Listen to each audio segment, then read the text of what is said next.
The scream that came from the top of that slide was not a happy one. Zoe was 7 years old, and she had a rule she made up all by herself. Go faster than everyone else, climb higher than everyone else, never wait your turn. Her mom, Renee, called her my little rocket. Her dad called her fearless. Nobody called her careful, not once.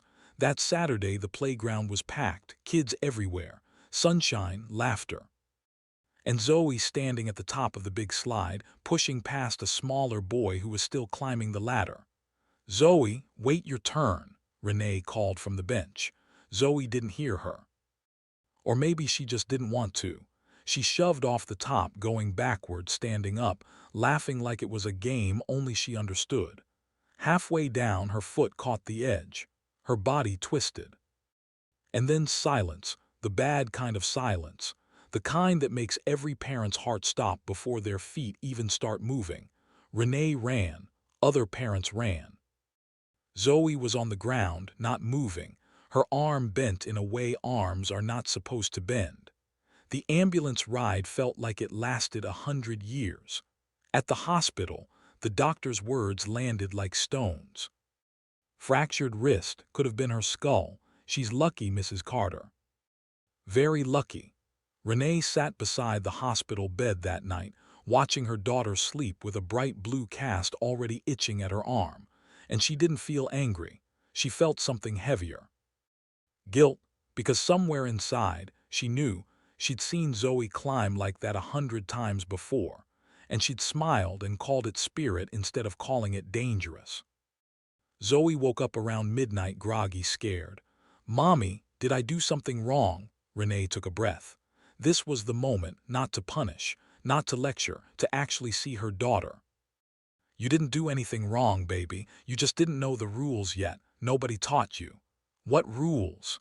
And so Renee told her, not with anger, with honesty. One at a time down the slide, not standing up. Wait for your turn even when you don't want to. Hold the rail on the ladder. Watch for smaller kids around you. Rough play isn't the same as brave play. Zoe listened, tears drying on her cheeks, her cast heavy in her lap. "I just wanted to be the fastest." "You can still be fast," Renee said softly. "Just not reckless. There's a difference, sweetheart. Being brave means you're careful about the people around you too. That's real strength." 6 weeks later, the cast came off. Zoe stood at the bottom of that same slide, staring up at it like it was a mountain. Her hands were shaking. Renee crouched beside her. "You don't have to go up there today." But Zoe walked forward anyway, slowly. She climbed the ladder one careful step at a time, holding the rail the whole way, letting a smaller kid go ahead of her first. At the top, she sat down properly. And she went down the right way, sitting, feet first, no showing off. At the bottom, she turned around, breathless, grinning. "I did it the safe way, Mommy." And it was still fun. Renee felt her eyes fill up, not because of the slide. Because her daughter had learned something most adults spend a lifetime figuring out. That real courage isn't about being reckless.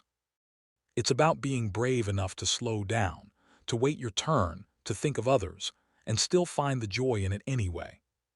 Somewhere behind them, another little boy was climbing too fast, standing where he shouldn't. And Zoe, cast-free and a little wiser, called out without even thinking about it. "Hey, wait your turn. And hold on, okay? It's more fun when nobody gets hurt." That's the whole story, really. One scary afternoon, one broken bone, one mom who chose honesty over blame, and one little girl who turned her hardest fall into the reason she learned how to fly the right way.